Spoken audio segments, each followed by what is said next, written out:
Welcome to the Seahawks Forever podcast, hosted by longtime Northwest sports journalist Dan Viens. News, reaction, and opinion. In-depth analysis on everything Seahawks. And now, here's your host, Dan Viens.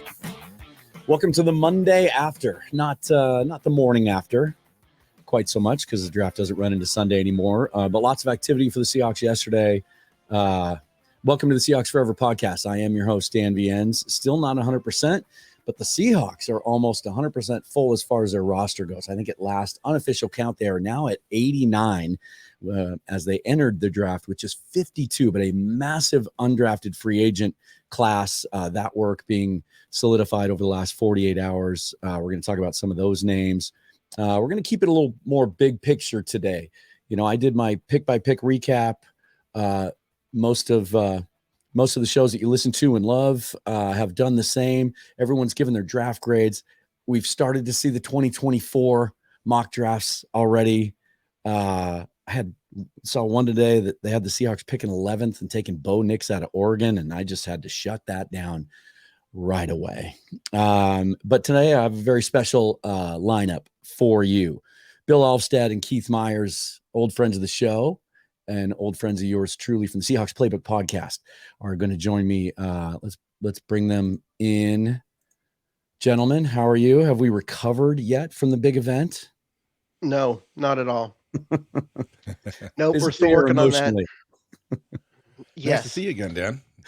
Congrats on your new show, officially the old show, but rebranded, all that, whatever you want to call it. That's right. First time I've had you on this show. Couldn't ask for two guys that I'd rather talk draft with, and we will try our best to keep this under. Well, we've set some records in the past. We'll try to keep it as concise as possible.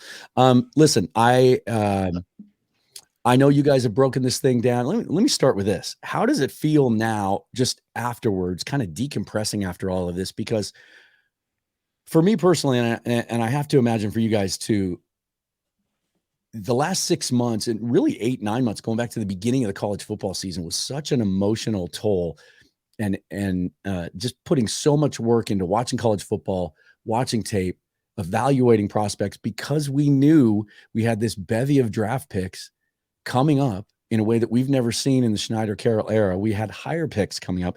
We had access to prospects that we typically had to ignore in the past. We did all the mock drafts and all the speculation, and to see the actual names and have it become reality. What's it like coming down off of that high?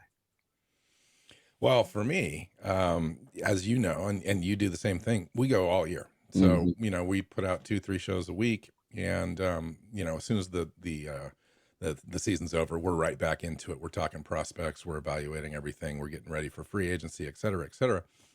And so we've gone through this process now. I was up in the Northwest, saw parts of the draft with Keith, flew back home, and immediately got a little head cold. So that's my way of decompressing. I kept myself healthy through the whole process, and then at the end, I'm falling apart a little bit. You'll get no sympathy from me, my friend. Other than that, though, talk about a great process. All the way from free agency. Remember. The Seahawks went in without a quarterback on the roster, essentially, in free agency, signed Geno Smith to a team-friendly deal. They got Drummond Jones and Jaron Reed in the trenches on the defensive side, Evan Brown on the offensive side, brought back Bobby Wagner, et cetera. They did a lot of things in free agency to make this team better. When you go through the draft process, everyone kind of looks at that through a smaller lens and doesn't remember kind of what we did in free agency to help build the roster. You go through the process, there's a little bit of a disappointment factor in there because maybe you're not picking the prospects that everyone said the Seahawks are going to be really interested in, and so forth. But at the end, when you're all said and done, you take a look at the entire roster as it stands today, and you got to feel pretty good about what the Seahawks have done. And, overall, I think they knocked it out of the park. Keith? Well, I wouldn't go that far. I mean, this is probably the youngest roster in the NFL because, 38 players were added in the last week between the 10 draft picks and 28 undrafted free agents, or 27, I think, at this point. Um, and that's just that is a very young team. That is not a deep team. That is a team that is going to struggle with the depth department. And this was a team that had very obvious and significant weaknesses, and they still have some of the same obvious and significant weaknesses today that they had, a month ago. And in a sense, that's a little disappointing, because you'd like this team to work on building a roster and becoming a complete team. And it's almost as if they are in year 2 of a 3-year rebuild plan, where they're just trying to amass talent and get young, um, not trying to win. And I know that's not the case, but it's kinda how it feels. So let's start with that. The biggest obvious weakness that we all focus on going into the draft was defensive front. Would you, just piggybacking off of what you said, would you feel better about that position group now if they had been able to hold on to a couple of the veterans that they released for cap purposes, or if they had chosen to go Jalen Carter at 5? Well, Jalen Carter is a big mystery, and I can see why the team wanted to avoid him, namely Malik McDowell and that whole experience. But if they had been able to work the cap differently than they chose to, and hang on to Shelby Harris, Poona Ford, Al Woods, 2 out of those 3, I'd feel much better right now. And it might be a case where, those guys are still out there unsigned, that they end up coming in at some point. He keeps talking about it. He's not shy about talking about wanting those guys back. Yeah, so if he can get those guys back, I'd feel much better, because that's where the team is just really weak. It's just weak right up front on the defense, and that's not a place you wanna be weak. Um, Now, where they're strong is on the back end, especially now that they added Witherspoon, with the 5th overall pick. This is the best set of young, cornerbacks in the NFL. Um, I mean, the Jets will try and say otherwise, because they've got a couple, of premier guys as well, but Mhm. these are 2 guys that are Pro Bowl caliber. Woolen played at an all-pro level last year, so, um find me a better one. It's awesome to see. I think that teams are gonna struggle to throw on Seattle, provided they can find a pass rush. So when we got to 5 and the Seahawks were on the clock and they ran it down, to the last minute, I think, minute and a half on that. John did say later he took some calls, but said that there were 2 players that they were going to stay for. There's been some speculation that Will Anderson might have been one of the other 2, Witherspoon being one. Some people feel it was Anthony Richardson, and we didn't know what was going to happen above them. There was a lot of talk about how much they liked Richardson, and you could see it just the way he carries himself. He's a Seahawk. Once the Colts took him and not Levis, which is where all the pre-draft kind of buzz was centered around, and you knew that quarterback wasn't in play, because I don't think any of us thought they were going to go Levis at 5. Not at 5. Did you immediately then pivot to, well, there's been all this smoke. Excuse me, guys. There's been all this smoke about Witherspoon. Maybe those reports are real. That's where we're going to go. And when the nameplate came up at the bottom of the screen, you weren't surprised, or were you still kind of leaning Jalen Carter, Tyree Wilson there? I was very much, not Wilson. He doesn't fit Seattle's scheme. He's more of a 4-3 end exclusively. He doesn't really do the 3-4 outside linebacker thing. I was still thinking Carter. I honestly, when Richardson left, I was like, okay, well, they just made it really easy on Seattle.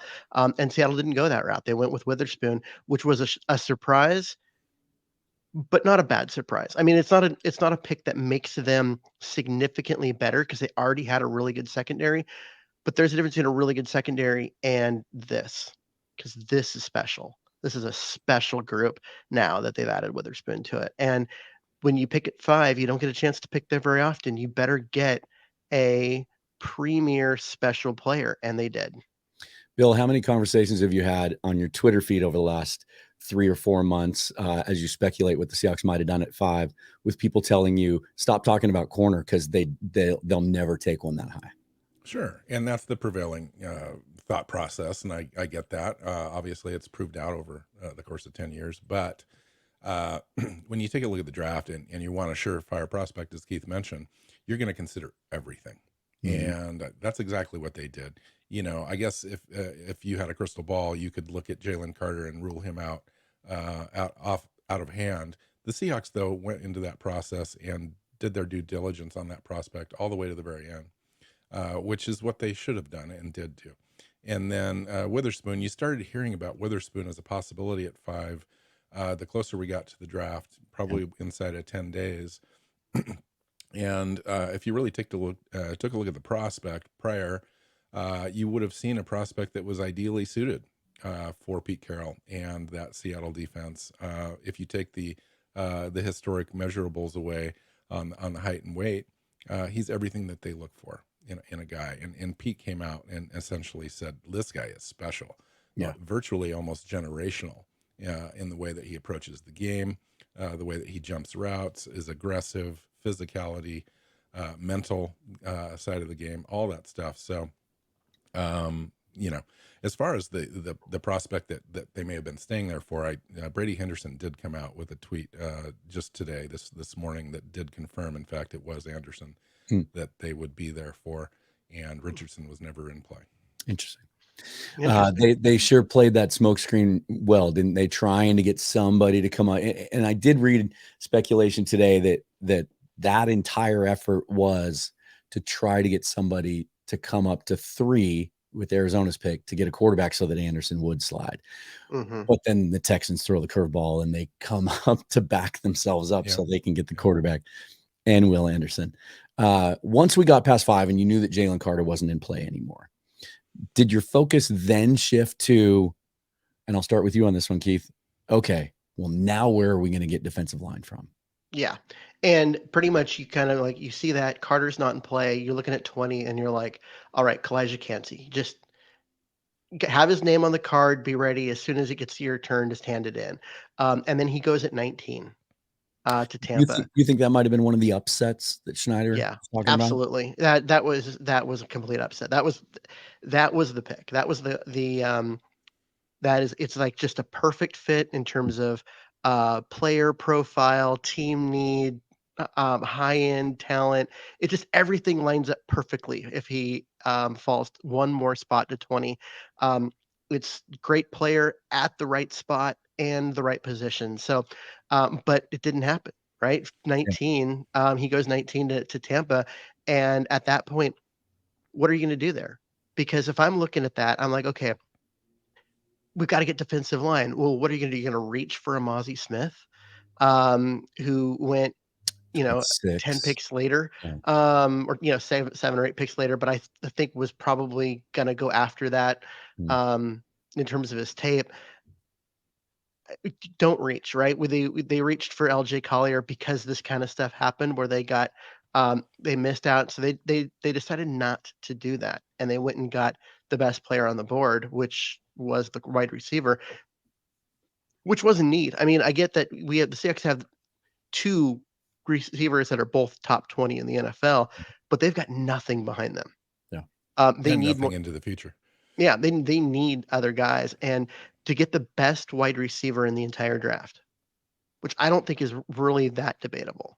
To get the best wide receiver prospect in the draft, just made sense. It was disappointing because it wasn't defensive line. But the truth is, where are you going to get defensive line at that spot? Cansey's gone. Are you going to reach? Yeah, Brzee and Murphy went after at the end of the first round. Would those have been reaches at that spot for you? I think so. Given Breese's injury and all of that stuff. I'll give you 2 more names. I'll just piggyback on what Keith was saying. Nolan Smith, obviously, I think was one player that they may have considered. Went a little bit later. The edge rusher, Will McDonald, I understand that they really liked, went to the Jets at 15. Yeah. I believe that was a player that they were considering as well. He was the first one I thought of. I thought that, we played out of position at Iowa State last year. And I think just like the Jets did, if you heard the draft call that Saleh had with McDonald, where he's saying, we're going to get you out of that 4-eye. We're going to put you at wide 9 and let you rip. Maybe the most dynamic edge rusher in the draft. And he just had Seahawk written all over him. And that was the first name I thought of when he talked about the upsets. Yeah. But and Keith and I debated quite a bit on the first round, how that went overall for Seattle. And I was mostly in favor of it.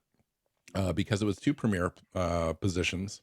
I felt like the need in both those spots was greater than maybe Keith did. It's understandable Keith's position, but I thought, we've got some good players, particularly Mike Jackson opposite Woolen. But I said to Keith, if the team had an opportunity to upgrade that spot, they may take it.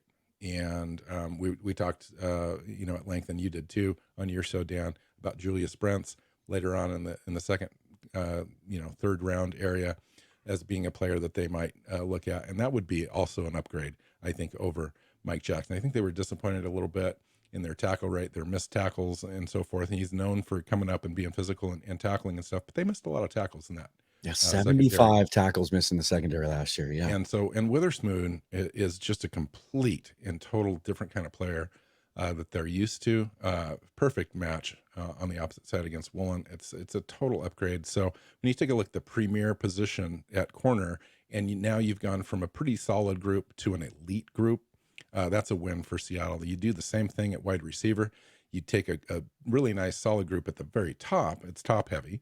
Nothing really underneath those guys in Tyler Lockett and DK Metcalf.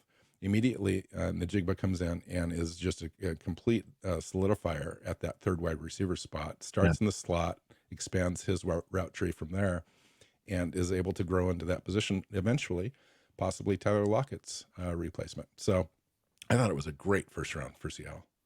I judge a lot of times. I try to judge just my initial reaction, like when the name pops up, right? And sometimes you always have in your head, I know, Keith, you do a shadow draft, right? Where you're actually writing down who you would take in that spot. But in your head, you're cycling through 2 or 3 names that you want to visualize. And I don't know about you guys, but I'll try to watch the commissioner's mouth to see if I can read like the first syllable that's coming out of his mouth when he announces the name. And, JSN was a guy that early in the mock draft process, the beginning of the season, was probably my most mocked player at 20. It just made all the sense. And where the draft fell, it kind of made sense there too. But, this was an unpredictable draft. When his name flashed up, I mean, I was genuinely excited. I think he's a perfect fit. And I think the value there, John made the point. If he had been eligible the year before, even with his 2 teammates coming out the year before, he's not going at 20. There's no way. For what they needed, I thought that was perfect. So we get out of that. Day one's over, right? We've talked about day one a lot, but it was after day 2 in the post-draft press conference that Schneider really talked about the upset issue. And I thought their body language and demeanor wasn't great. It wasn't on the level of the year that they took Collier, when they were visibly upset at how the whole thing went. Like their plans just went out the window and nothing went their way. It didn't seem that severe. But man, Schneider sure seemed perturbed. Who are some of the guys that you think on day 2 that they thought were going to fall to that 52 spot where they took Charbonnet that they got sniped? Actually, it was the pick 37, Keanu Benton, I think was the guy. Defensive lineman, nose tackle. He looks like a Seahawk. And the fact that he went a couple picks before, I think that was one of those things. I think they thought they had things lining up, the player at the right spot in the draft, position of need, right quality, and it didn't. Right? They got sniped again, and I think that was a big part of the problem for them. And then when you get down to like 52, there's a few guys that went right before there. I think Joe Tippmann to the Jets at 43 and Cody Moss to the Bucks at 48 was it. Yep. And then, not to correct you or whatever, but Keanu Benton went 49 to the Steelers. Oh, so maybe I was thinking. Went before the Charbonnet. Yeah, the way he talked about the Charbonnet pick in almost an offhanded way, like they love him, but they were like, we didn't think he was going to be there. It was right after he talked about the upsets thing. Yeah, I think those 2 things were tied in together. I think they had their eye on someone at 52, and it might have been some of these interior offensive linemen, because that's where the run started there too. Tittman, Cody Mock. Right. And they talked about specifically the trenches. We know we need to help on the defensive line. We know we need interior guys on the offensive line. So it wasn't any surprise that it was surprising that they actually came out and admitted that during the draft. And it could have also been so we trade out of the 3rd round. And I wonder if but that would played into part of it too. That they Zach traded out Pickens thinking went to the some Bears guys at were gonna. 64. Sidney Brown, the safety that they really liked, went at 66. Byron Young, the defensive tackle Yeah, I from think Alabama, he went was at one they 70 kinda to the Raiders. And then they were like, you know what? Our board is filled with guys that we really don't care for, or that we expect to be available a little later. Let's go ahead and pick up that tremendous value of a third round pick in 2024 and go ahead and just punt, and we'll still be okay. Nobody should have any problem with that. No. I saw some people on Twitter like freaking out about, oh my God, they traded completely out of the round. I'm like, yeah, they did. They basically fabricated a 4th round pick out of thin air. Because it's not like next year, the 3rd round pick they're getting from Denver next year is going to be worse than the 3rd round pick they gave up. It's essentially a straight across to just pushing it a year later into a draft that's going to be better talent and much deeper next year than this one. So you want more picks there, and they get the 4th round pick this year. So it's just it's nothing but win in that trade for Seattle. And those same fans are going to be really happy next year when we have that extra 3rd. Right. Oh, yeah. And that was another moment of transparency for Schneider, where he flat out said one of their goals coming into this draft was to get a pick next year and get into that draft that he admitted he projected to be much stronger. Mhm. I heard some Ricky Stromberg speculation too. He went a lot higher than people were projecting him to go, the center out of Arkansas. But from an athletic profile, a guy that might have made sense that the Seahawks liked because he was more athletic than some of the other centers, certainly than Olotimi, who they end up with later. Interesting to kind of go back and dissect some of that stuff. And there was a run on linebackers there too. They may have had their eye on I think they Henley really and did some of like those. Bradford, though, the lineman they did pick up at 108. It seemed like he was the guy that they were going to target, and surprised that he was still there at 108. I think that was one of the easier picks that they had in this draft. And so maybe that's the answer to this next question. Let's get into that. Bill, let's start with you. Who was your, and it can be obvious or it can be not obvious. Who's your favorite pick of the 10? Wow. Interesting. My favorite pick is actually right at the top at Witherspoon, really. I've got a 1B, and we can talk about that for a half a second, but Witherspoon really is going to have the largest impact of all. I think you immediately solidify your back and make it almost potentially 2 Pro Bowl corners. They've got good safety play already. They've got spot plus nice depth at that position, but he's going to come in right away and just have a huge impact, cause a lot of pass breakups, pass defense, tip balls, interceptions, kind of a turnover machine back there. Bring that physicality and that mental toughness to that defense that has been lacking, in the last 2 or 3 years. For me, outside of my 1B is probably Charbonnet. I like the running back at Charbonnet. Yeah. Just because while the Twitterverse and a lot of fans will say, running backs don't matter. Running back in the 2nd round again. After we chose another edge rusher, we chose the running back 2 years in a row. But when you take a look at the roster, after Kenneth Walker, we had DJ Dallas. That was it. We didn't have any undrafted guys. We didn't have any practice squad guys. We had nothing. And DJ Dallas is a fine player, but he's not a number 2 running back in the NFL. And as much as they want to run the ball here in Seattle, you got to have a guy that's 1B. Also, Ken Walker had quite a bit of his summer last year prior to the first game, injured a little bit, nicked up, and he missed a game as well. And then he had tons of carries last year. So there was a 7 or 8 game stretch where he had like 250 touches, and you can't expect him to hold up to that throughout the year. So they needed a guy that was able to really come in and solidify that spot. That was a perfect fit, perfect need, perfect fit for Seattle. Well, yeah, and Bill mocked him to Seattle almost every time we did a mock. It was crazy. So yeah, definitely. I would try to. I just couldn't get him. He went higher than I wanted to take him. And this is what I will tell people about the whole running back value thing. And we just dissected it. I don't think they went into Friday planning on. I don't think Charbonnet at 52 was plan A. Mm-mm. But when some of their guys came off the board that they expected and hoped it would be there, maybe he was the highest guy on their board, and they stuck to their plan.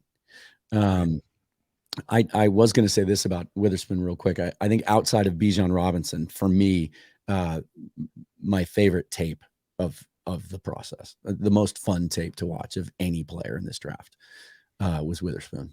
A lot of fun. Keith, your favorite pick? My favorite pick actually is starting not until day 3. Anthony Bradford, the guard out of LSU. He's my kind of player. I mean, offensive line, right? That's kind of what I'm known for. Right. But he is huge. He's a massive human being. He's a road grader. He is going to push defensive tackles back into linebackers. He may not be a great pass blocker at this point because his feet are a little slow, but I mean, basically he's Phil Haynes, but younger and without all the injury problems. He's going to push guys. He's going to make holes. Walker and Charbonnet are going to love him. And anytime you can get a guy that is going to come in and be a contributor, be a starter, maybe not at week 1, but at some point in the season, someone will get hurt. He'll step in and he'll never let go of it.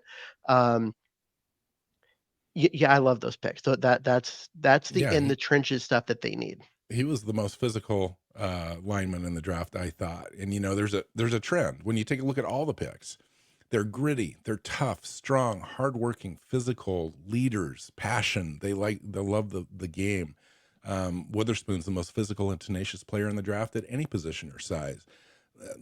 Najigba loves football. Hall's a leader among men. His coach called him the best player and the person he's ever coached.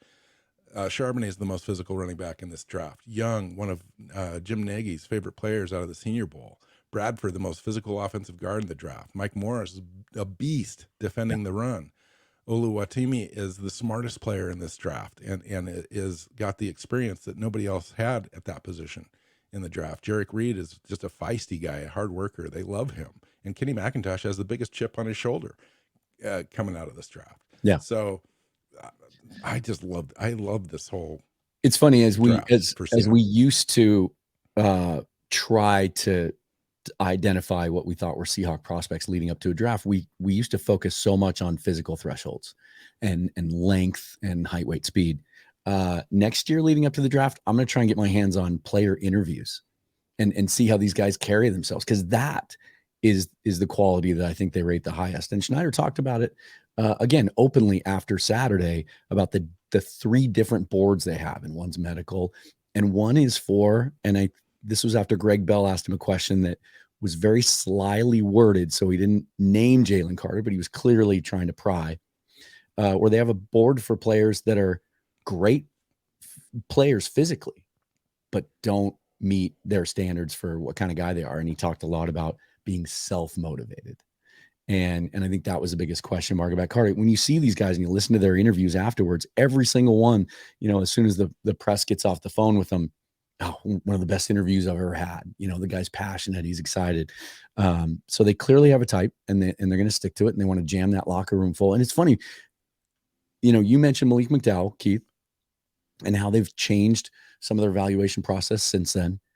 I think they've changed their evaluation process as much. I don't think this gets talked about enough, as much because of what happened with the collapse of the Legion of Boom and the whole thing with the infighting with them and the offense and Russell Wilson.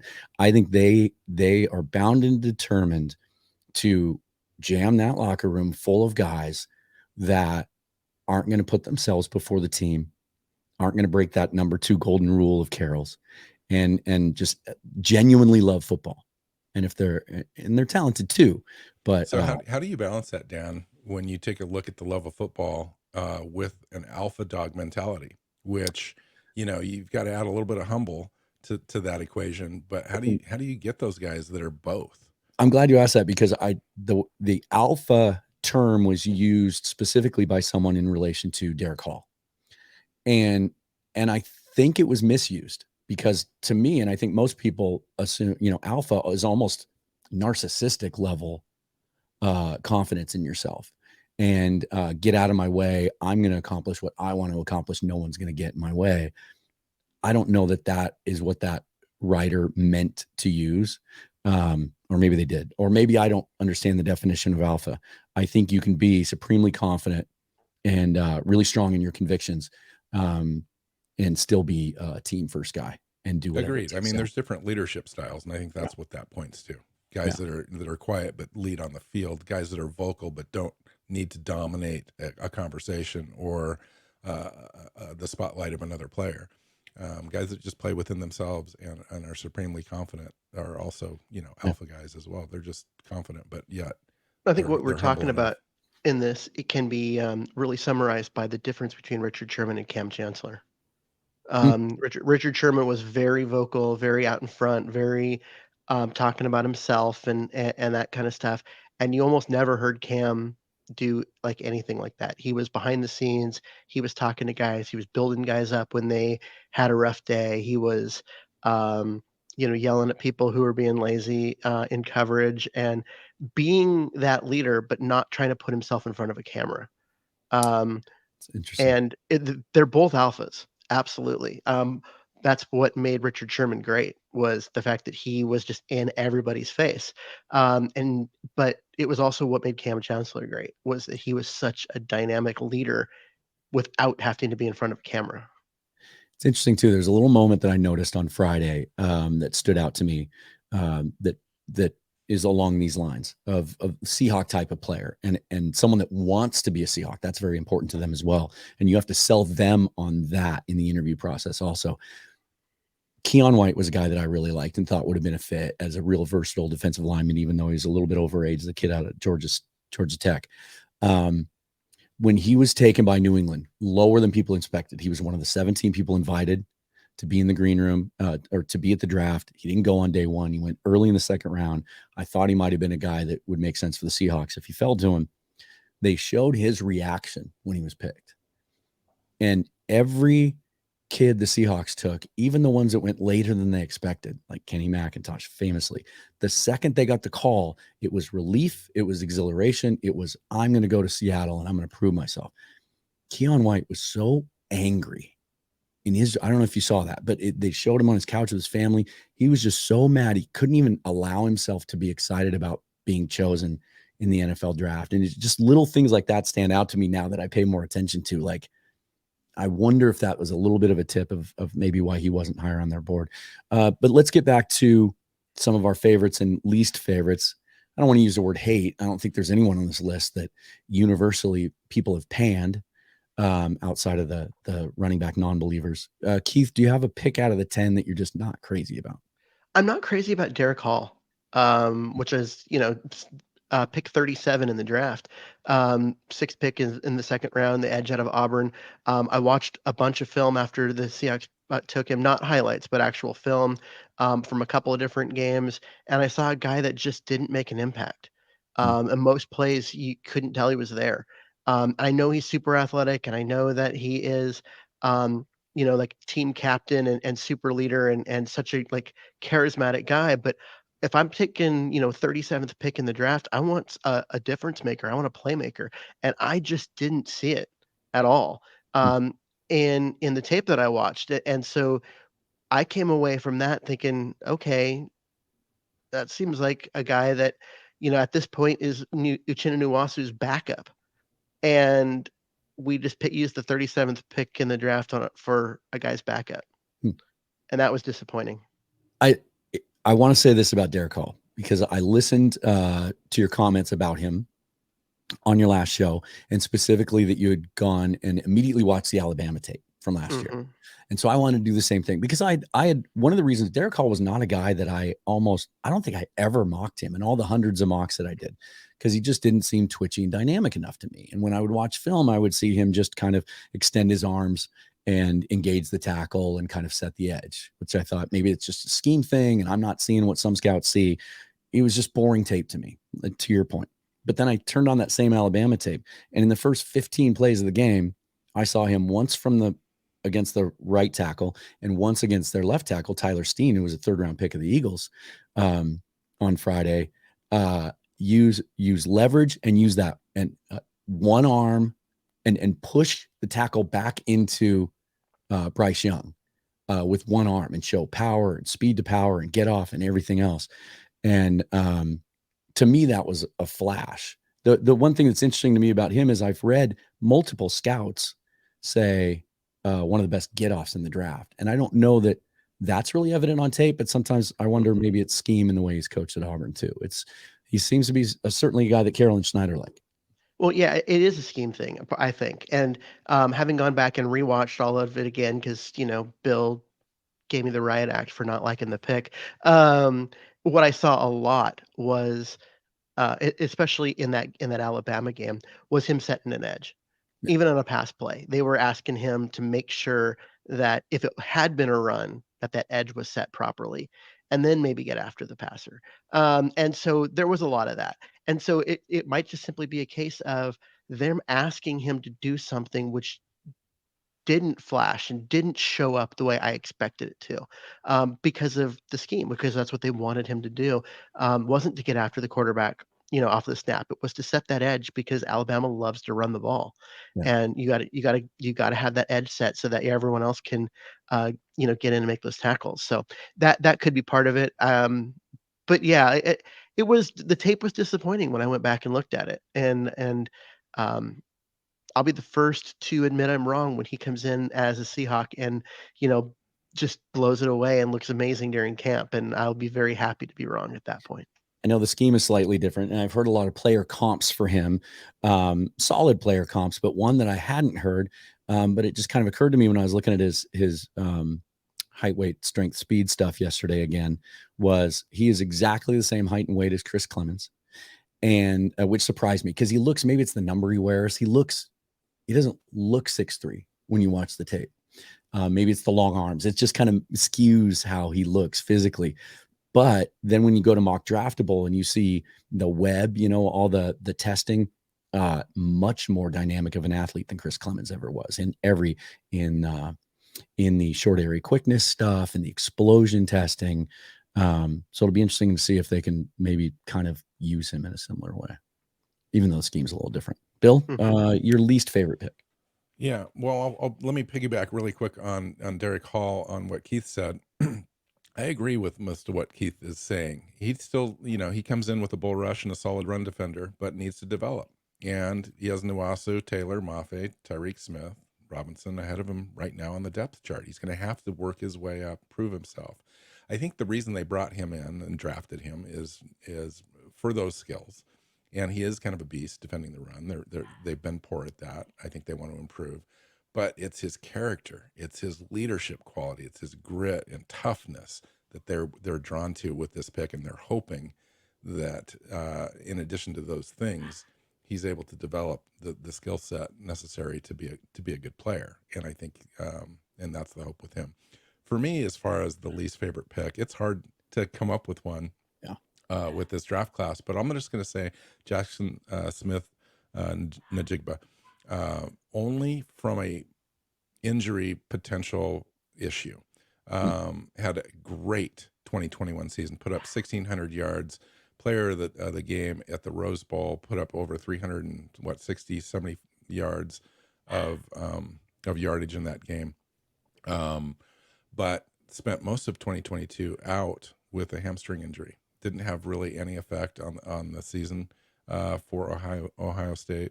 And we already have one of those players on the roster in D. Eskridge. And so that gave me just a little bit of pause. It was we chose a player at 20 based on his 2021 film.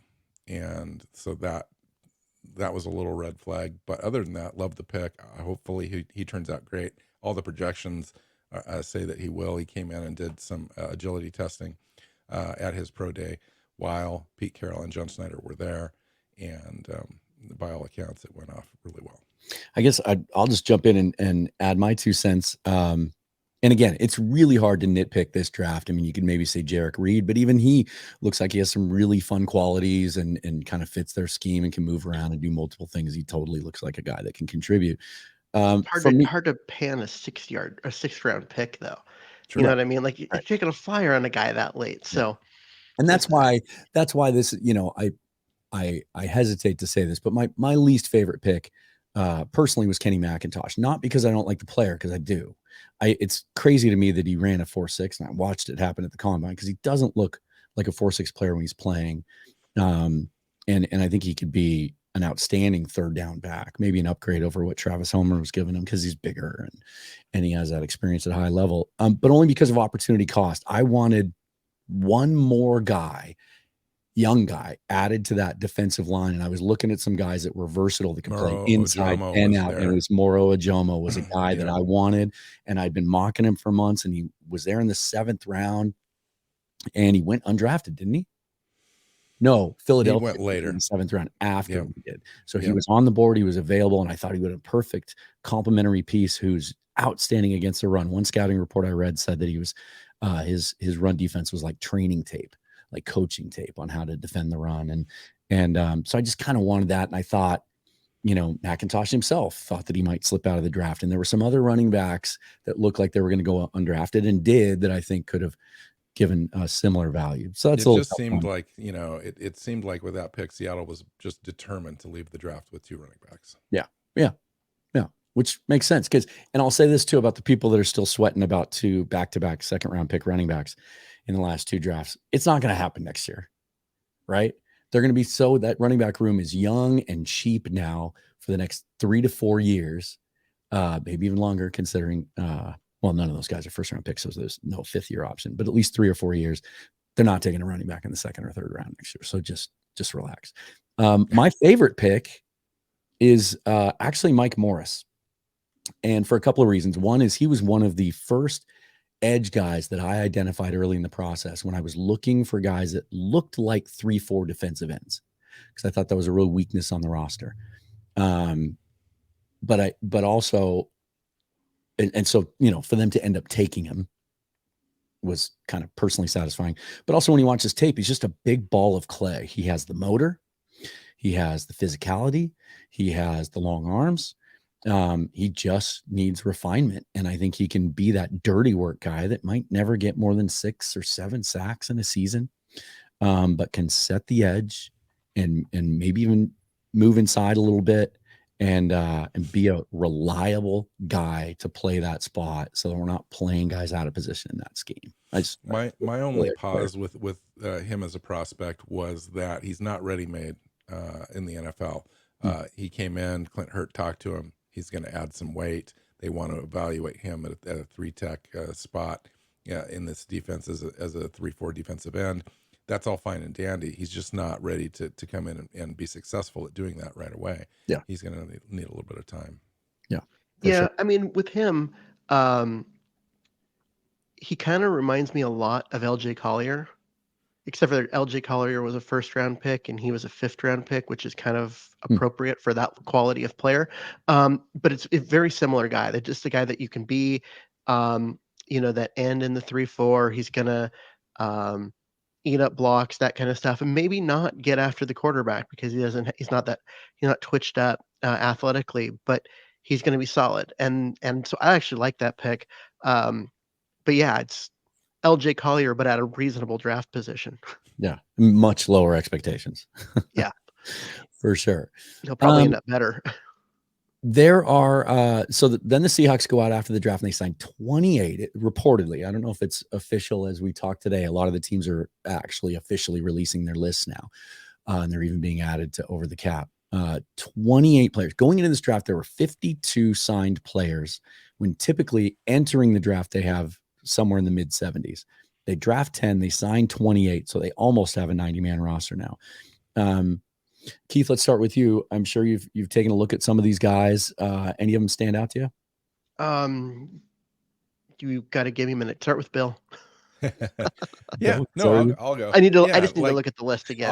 Obviously, the first one that comes to my mind is Chris Stoll, the long snapper, won the 2022 Patrick McNally Award for the best long snapper in college football. Yeah. Now, hopefully, he makes the team. The best corner, the best receiver, and the best long snapper. Yeah, we never have to mention him again. That would be great. There's a few players really here that are actually interesting. Christian Young, the safety out of Arizona, at 6'1", 228, but around a 4.6 40. He's got some athletic upside. Jordan Ferguson, the edge out of Middle Tennessee, super productive defensive end. Jonah Tabai is an interesting defensive tackle. Griffin Herbert, the tight end out of Louisiana Tech. 239 pounds, a 4.55 40, super athletic pass catching tight end, H-back. First 6 games in 2022 led all tight ends in the nation in receiving yards, as well as all players in the nation as yards per catch before he was injured. Ankle injury basically ended the season for him. CJ Johnson is actually the pick that I think everyone's talking about. When you went out and they brought in a quarterback in Allers at Eastern Carolina University. And he was his teammate. He's been his teammate since high school. But this receiver, when you went out and watched the Allers tape, there's a player that just kept showing up. And it was exactly CJ Johnson, right? And it was 6'1.5", 224 pounds, looked like a rock. I mean, he just looked like a running back out there, but with a nice vertical jump and using his body to body out cornerbacks and safeties out of the way to win jump balls and contested catches. And, there wasn't a lot of separation there, but he has the physical profile to win those matchups.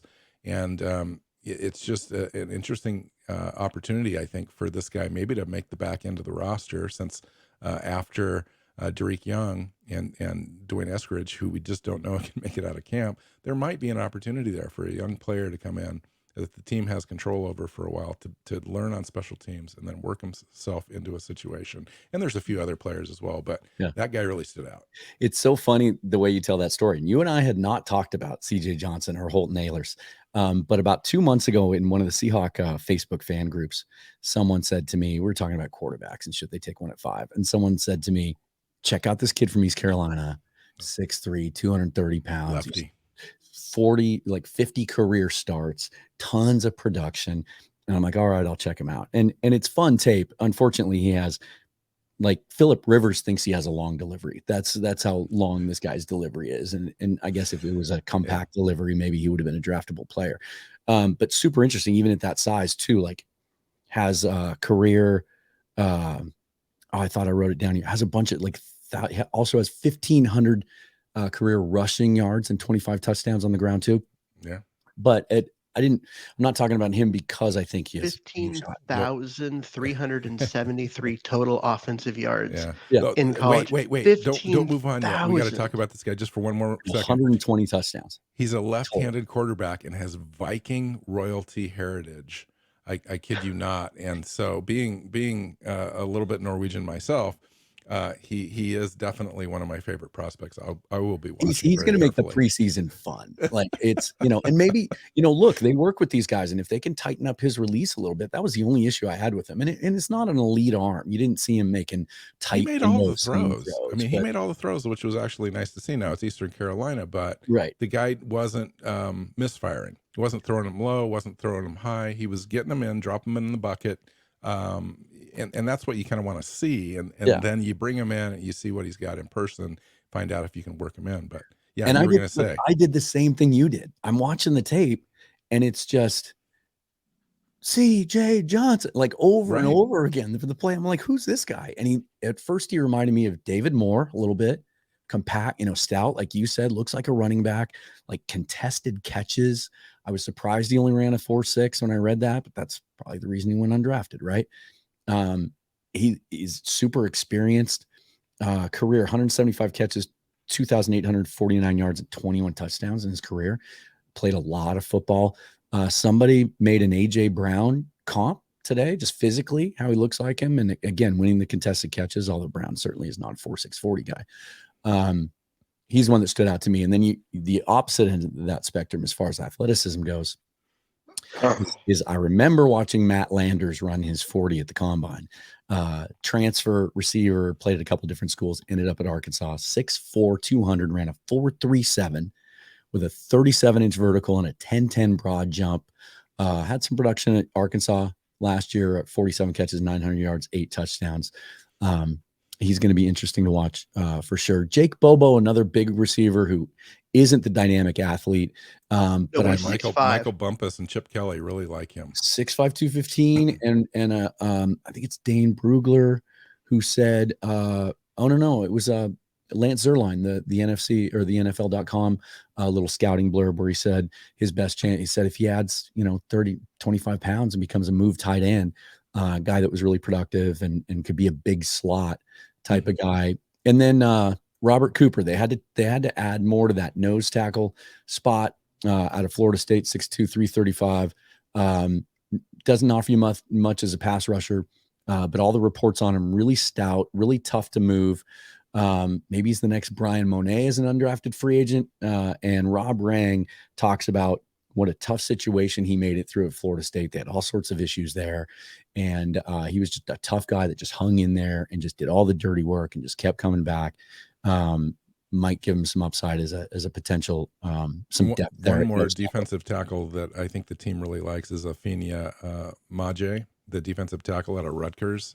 6'2", 290 pounds, around a 4.9 40. He's got some physical upside as far as agility and athleticism. Compact build, crafty kind of player, really good against the run, gets good leverage, high effort guy, thicker defender, pursues well.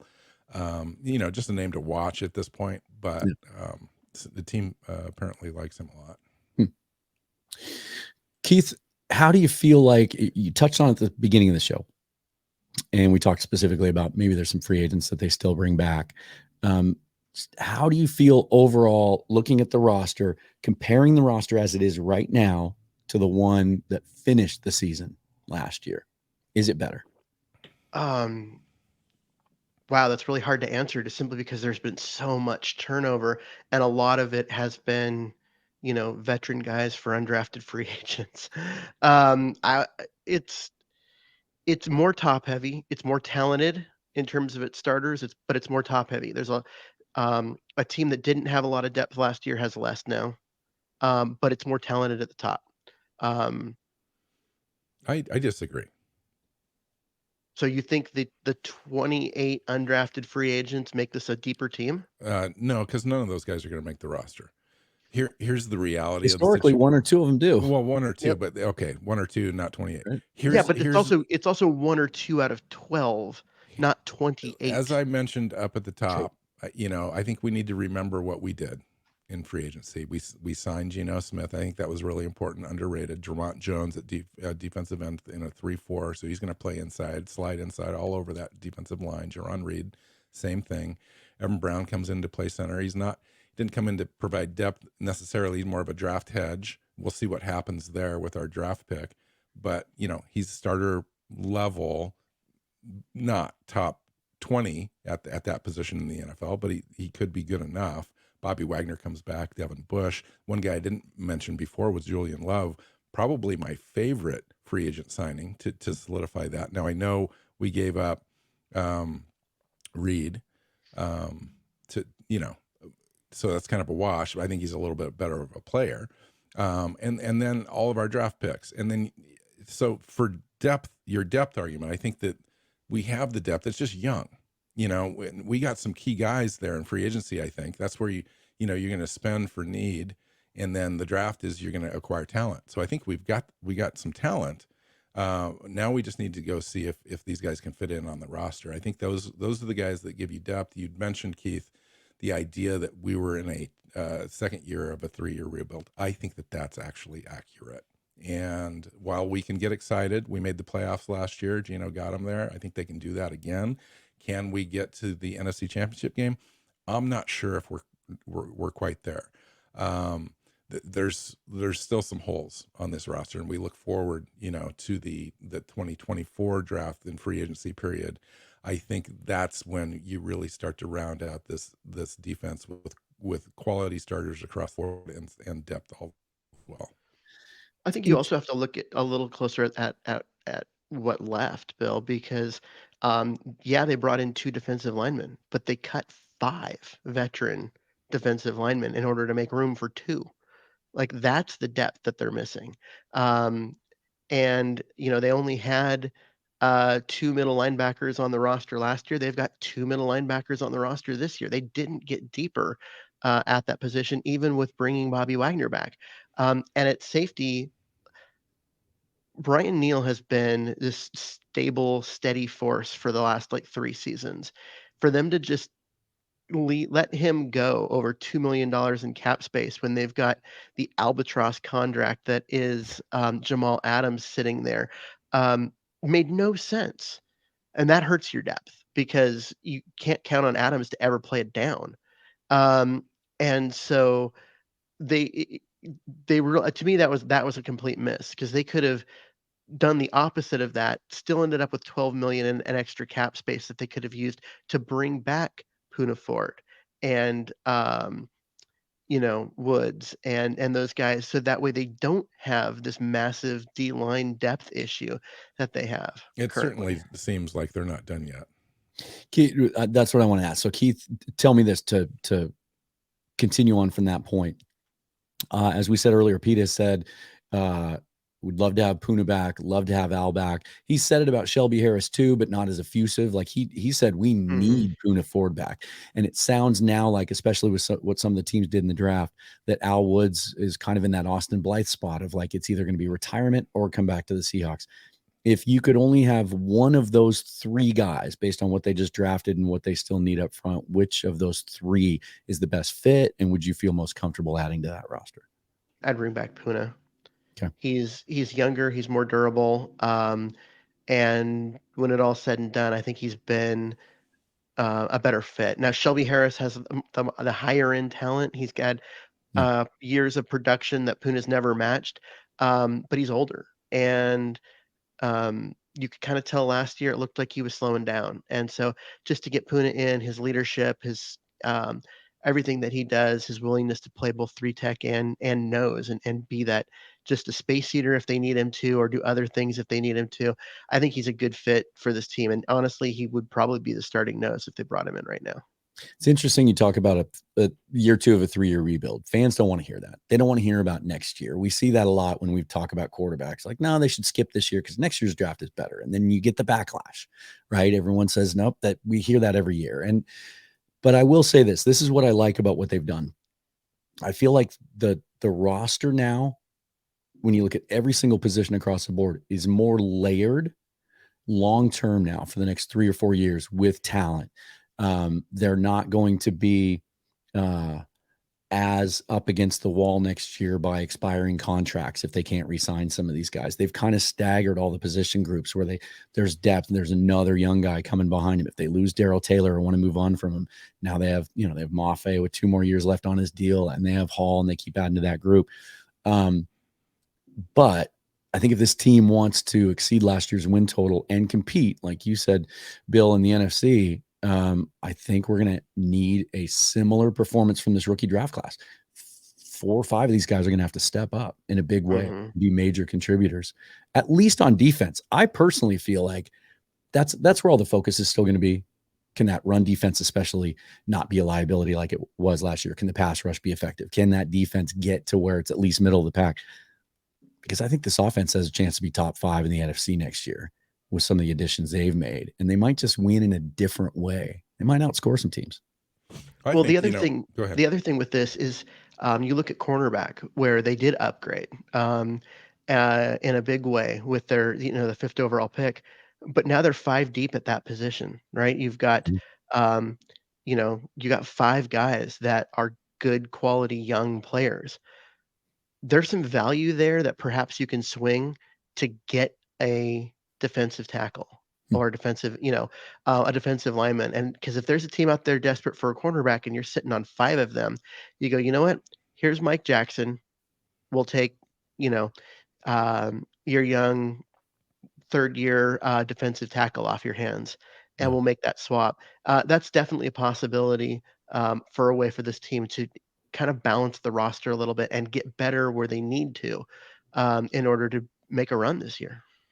Bill, can we put to bed now the narrative that we heard for 3-4 years, and it kind of came to a crescendo 2 years ago, about a year and a half ago, when Mina Kimes was pretty outspoken about it on ESPN that the Seahawks forgot how to draft and that John Schneider was a bad drafter? Wow, it certainly looks so like that. In this last 2 drafts, I would argue that they've been the best drafts throughout the entire tenure when you put them together. Now, obviously, the 2012 draft, 2011 drafts, when we accumulated all those players, Hall of Fame level players, in some instances, was great, but really steady. They've steadied the ship, if you will. We were back and forth. It didn't seem like the team had a direction. I think they have a direction now. Whatever happened in that meeting with Jody Allen, not this year, but last year when they kind of had the reset and they decided to move on from Russell Wilson, and then they had better play from Geno Smith than they thought they would, and they were able to kind of corral this thing with a great draft, add young talent, hungry talent, and they did the same thing this year. With the same sort of approach, different players at different positions, but the same sort of idea. And nonetheless, we had a long ways to go. You can't rebuild this thing in 1 year or 2 years, and that's really evident because of the holes that are still remaining on this roster, and looking into the future, holes that are out there that are not very far away. Right now, Cameron Young's the starting defensive tackle on your team. On an NFL pro team, he's the starter. So you've got to do some things there. When you take a look into the future, Fance, unrestricted free agent next year. Lewis on the offensive line at guard is a free agent.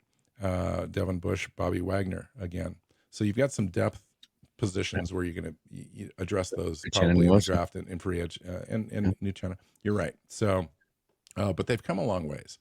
And it's definitely going to be exciting. It's going to be a great brand of football. I just think we're going to be a little short. Yeah, I think we all agree that if they had just been able to hold on to a couple of those veterans up front, we'd feel a lot better. It's certainly going to shine the spotlight on Clint Hurt and that defensive staff, because what did we hear by the end of last year, and what was the narrative, at least among the fan base, and even me personally, was like, well, maybe we just didn't have the talent to make it work up front. Well, then you flush, and and you add a bunch of young guys, and there's going to be more question marks than ever. The chance that all of those guys are going to contribute at a veteran level, it's going to put more pressure and more of the spotlight on how they do with the scheme, how they coach those guys up, and game plan week to week. One of the things you were asking Bill about, them remembering how to draft. You look at, 2010, 2011, 2012, those were great drafts. At that point, they had a loaded roster. They went out and, won a Super Bowl. And at that point, it felt like John Schneider was constantly trying to win now. Just win now. Don't worry about the future. Just win now. It was all those first round picks being traded for Percy Harvins of the world, and it was just whatever we have to do to win this year. And that caught up to the team. They drafted to win now, not to win forever, using Pete Carroll's words. So they did that for 3 years. They built a roster. Now they've done it for 2 here at the end, and they're building a roster. When John Schneider drafts to build a roster, he's really good at this. When he drafts to win now and just plug a hole and that kind of stuff, I think that's when he gets in trouble.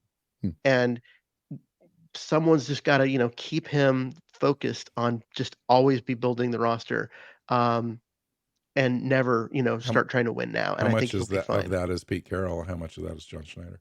I'm sure a lot of the win now is Pete Carroll. I think they've also clarified, as we've talked about quite a bit here this evening, they've clarified a type. And during those years when they had some bad drafts, we saw a lot of small school prospects, right? We saw a lot of position conversions. Like they tried to kind of outsmart the rest of the league. They got a little too cute. And now what do we see? We see guys from big programs that play in big games and big moments in big stadiums with lots of starting experience and lots of reps and lots of snaps that have high character. Like I think if they continue with this style, we should get much better over the next couple of years at predicting who they're going to draft, because they're at now, after we've seen back-to-back drafts of where it's pretty clear, the qualities they're looking for. Mm-hmm. Yeah, the position conversions was definitely annoying during the Tom Cable era. Yeah. Those are tough. Tell me this. I'll start with you, Bill, just briefly. What about the rest of the NFC West? Any of the drafts stand out to you, or for good or bad reasons at all? Well, I think Arizona had a great draft, really, and I thought they did really well. And I thought the 49ers had a crappy draft, but they came in without a lot of draft capital. And you know, nobody improved as much as the Seahawks did. It wasn't even close. And this is The a Seahawks two-horse gained race. ground on San Francisco. Yeah, absolutely. I think, and when you go into the year without a set quarterback, they're going to have a competition, if you will, between Trey Lance and the guy they picked up in free agency, and it's not going to turn out good for them, I don't think. They bet on that horse one time last year, and Purdy turned out really well for them. But this year, they've got a decent roster. They've had to Hargrave, like in the middle, I would have loved to have had that selection for us. But other than that, they really didn't do a lot. And they've got this quarterback thing going in. I think this is the year that we can build some ground on them and maybe steal a playoff game. They're still the first place team in this division. Yeah. Until they aren't. And Seattle's got a ways to go, but I wouldn't put it past the Seahawks to really surge this year and go from 9 wins to like 11. Okay. I would say that Arizona had a great draft, even without drafting. The trade they made with Houston, and they're going to have Arizona's going to be bad. They might be the worst team in the NFL. They might have the top 2 picks. They got 15 picks next year, and they're all in the first and second round. I mean, they might be the worst team in the NFL this year, and Houston's not going to be good, and they've got both of their picks. They might have picks 1 and 2 in the draft next year, going into a draft where Caleb Williams is coming out, and then they're going to be able to they basically eat another year of Kyler Murray's contract and get him closer to where they can finally unload that thing and draft Caleb Williams and move on. That pick or that trade alone puts them as one of the big winners of this year's draft. And then they drafted some good players when they actually made picks. Good, solid players all throughout the roster, kind of an unsexy draft, but the kind you need to have when you're rebuilding. And I even thought with, nothing higher than a 3rd round pick, I thought the Rams did pretty well value-wise with their crap ton of picks, and they traded down and picked up more and still ended up taking 10 or 11 guys, I think. And but they're so far. You look at, somebody posted the other day a projected starting defense for the Rams, and it was Aaron Donald and 10 dudes that a lot of people haven't heard of. They have so much. I think we might have 2 teams in our division that are kind of trying to tank this year, which certainly might lead to your point, Bill, of getting from 9 to 11 wins. Might clear when you have 4 games against teams that are trying to tank, you better be able to get those wins and then go from there. And let's be honest, look at the entire NFC. The power has shifted from the NFC just a few years ago over to the AFC. It's not even close. There's going to be 10 teams in the AFC that could make the playoffs in the NFC. It's just Geno Smith may end up being the 2nd best quarterback in the NFC. Quite frankly, it's not good. I mean, am I right? Am I wrong? The NFC is the Eagles and everybody else right now. Yep. The 49ers have a stacked roster, but until they 49ers, and then until the 49ers figure out their quarterback situation and one of those guys pops, they're not going to compete with the Eagles. And honestly, if teams that go to the Super Bowl should not be able to pick up the talent that the Eagles did in the draft that the following offseason. That's just freaking unfair because they went from being good to being really good in a lot of positions this last week. And God damn, Howie Roseman, can you stop being so damn good at your job? Yeah. The rest of us want to compete too. It speaks to where you are when you're playing from ahead. When you have a good roster already and you're just adding to it. And I think that's a good point to wrap up on is if we're right, if this draft turns out to be as solid as we hope it is and as solid as last year's draft, it may put them in position next year where they're not pushing for anything. and they can literally just let the draft fall to them and target a couple of specific positions where they need dynamic players, either in free agency or the draft. But they're not quite there yet. You can see that now with Philadelphia. They got their quarterback locked up, and they were able to add to areas of strength. As good as that pass rush and that front seven was already last year, they added to it. They added to their running, their running game. They signed Rashad Penny and they trade for DeAndre Swift. Like now you're adding to what's already a talented roster. And I do think, as much as some fans might not want to hear it or admit it, the Seahawks are still a year-ish away from maybe being able to operate in that manner. Yeah, it's been a quick turnaround. The fact that they, they've kind of bottomed out that last year with Russ. They traded Russ, and now here we are. Essentially 2 off seasons from that bad team. They made the playoffs last year with Geno, and they've built the starters on the roster. I still think the depth is an issue, but they've built the rest of the high end parts of the roster. It's top heavy still, but overall, there's a lot of talent here. It's kind of scary to think, isn't it, that when they traded Russell Wilson, we all assumed we were in for a rebuild, and it was going to be centered around drafting a young quarterback in the next draft. And then you look at the timing, just how the universe worked out. And last year's quarterback draft was terrible. Would have been a horrible time to be reaching for a quarterback.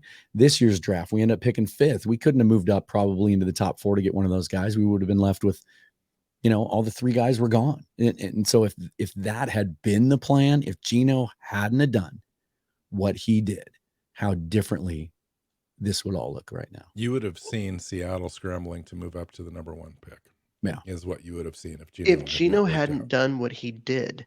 They would have had the 5th pick from Denver and probably the 3rd pick from their native pick. That's a good point. Yeah, and they would have been able to get whatever guy they wanted, because they would have had 2 picks in the top 5. Yeah. Thank you, Denver, for keeping the Seahawks at top 5, even with being a playoff team. So yeah. So, well, listen, guys, I got a question for you guys really quick. Yeah.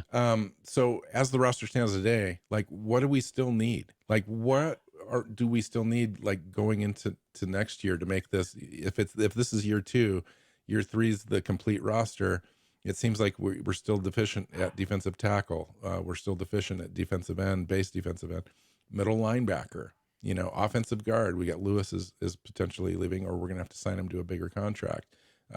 Quarterback could be an area of need, depending on you're what talking Geno about next year's draft. Yeah, looking ahead a year from now. Yeah, it just seems like we still have a bunch of needs. Yeah, we do, and that's kind of to my point, that the roster isn't built yet, because they plugged the middle linebacker hole this year with a couple 1-year contracts to vets.